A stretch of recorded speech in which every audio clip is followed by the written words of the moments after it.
I want to turn now to the third segment of this video that I wanted to share with you this time, and that has to do with our appointment making process for 2010.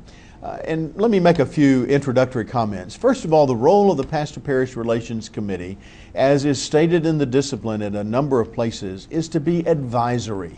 You are to advise me as your bishop, your district superintendent, the cabinet, on the relationships, the ministry, the effectiveness, and the future of your church and of the appointment of a pastor to your church. One of the most frequently asked questions and probably the least understood segments of our polity in the United Methodist Church has to do with appointment making, and specifically about the advisory role of the Pastor-Parish Relations Committee. Some committees do not understand that they may offer us their advice that the pastor needs to move, and we decide through our prayer and discernment that the pastor comes back. And you say, but we ask, it's advisory. You give us your best thoughts and we take all of that into consideration. Too many of our churches want to engage in letter writing campaigns. Sometimes those letter writing campaigns can be for the pastor or against the pastor. We do not engage in that, and in fact, when I discern that there's a campaign going on, most of those letters get unread.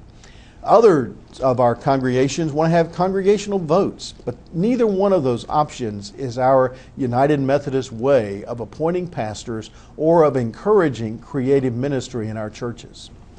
A major part of the advisory process is consultation. Consultation in our system means that you as members of the Pastor-Parish Relations Committee and your pastor and your district superintendent have conversation.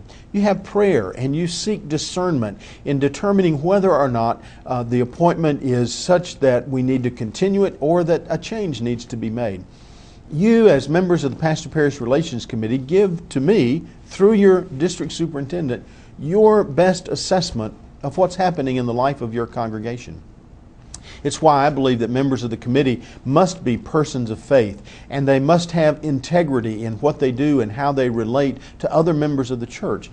You as members of the committee must be persons who are trusted by your congregation, and that you use listening ears and the ability to receive information so that we can make the best choices for the ministry of your local church so that we can move it forward to accomplish the mission. Our mutual desire is for the mission to be accomplished, in every local church across the Western North Carolina Conference, that every local church will be served by highly committed and deeply passionate servant leaders of Jesus Christ. In essence, our appointment making process is not about me, it's not about us, it's not about our church or the conference. It's all about Jesus. It's all about the mission of the church, the extension of God's grace in the world, starting in the community where your church building is located and extending it to a transformed world, the vision of the kingdom of God. For 2010, we've adjusted the calendar a little bit. Your district superintendent, others will be helping you understand the specifics, but let me give you just a brief overview of how that process for making appointments is going to happen in the next few months. The months of January, February, and March are going to be months devoted to weeks of consultation, starting with your own conversations that will be held between the committee and the pastor who is currently appointed to your local church. That's a vital starting point for our consultation process.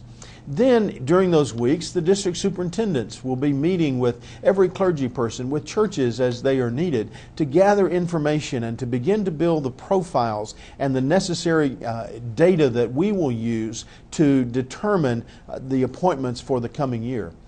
These weeks will include a great deal of homework and planning on the part of the district superintendents and my own commitment to visit in every district over the months during the month of March, to sit down with the district superintendent, to meet with committees if they so desire, and to meet with lay people as we have an opportunity to do so. As always, these first 3 months are going to be very intentional times of an intensive prayer and discernment. We do not approach this task of making appointments, of assigning pastors to churches and to communities for ministry and service lightly. We believe that it is only through prayer and only through opening ourselves to the leadership of God's Spirit that those kinds of appointments can be made that will result in ministry that accomplishes the mission. So, January, February, and March, months of consultation, conversation, and intense prayer. Then during the first week of April, we will begin a month of appointment making where the district superintendents and I will sit down for days at a time and seek to discern the direction that we need to go for those churches where there are openings and where appointments have to be made. We hope to be able to share with you by the first week of May the projections that will be happening for the appointments that begin in July this summer. There will be a new sequencing for transitions in the appointments this summer. We want to build in time for both the clergy and for the churches to make a transition in some very healthy ways. The ways we make our moves are not always the healthiest ways, where we expect the pastor to be out at a certain time on a certain day and the new pastor to come in and everything keeps moving along as if nothing else had happened. One of the great stress factors we know in any person's life is moving and changing communities and in some ways changing responsibilities. So we've developed a new process that we'll be using this year. Annual conference will end on Sunday, June the 13th. Father's Day is the following Sunday, June 20th, and that we are projecting will be the last Sunday in the pulpit for the clergy who are moving this year. Then the week of June 21st, those days following Father's Day, will be a moving week. The timing will be coordinated among all those who are involved, but our target date would still be Tuesday, June the 22nd. And then we are naming Sunday, June the 27th as Transition Sunday. Clergy who are moving will not be in the pulpit of either the new church or the old church. Clergy who are moving will not worship in either one of those places. We want to build in a weekend, a time for refreshing and renewing and for rest in the midst of all of this stress. At the same time, for local churches, this can be a time of transition from one pastor to the next, a time to prepare to receive the next pastor. I know in my own life and in my time as a district superintendent and as a bishop, it's a very difficult thing to say goodbye and to grieve and to bid farewell to a pastor one day and the very next day have to be excited and upbeat and ready to receive a new pastor.